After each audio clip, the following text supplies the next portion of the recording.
My name is Paige Turner. Thank you so much for joining me for this evening's program, Heroes in Action, where we take a look at the lives of influential Black Americans and how they impacted America. My first guest on the program is William Powell. Thank you, thank you. Thank you for having me on the show, Mr. Turner.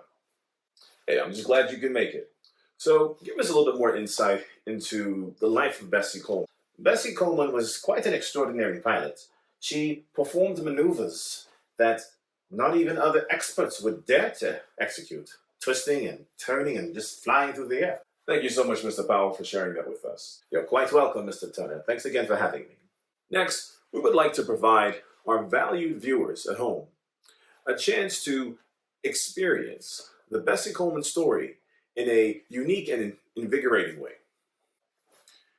Daredevil ice in her veins, she was cold, man. Black, female, aviator, rare. That's cold, man. High flying, brave and driven. I wonder, whoa, man.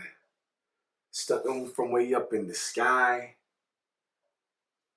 Whoa,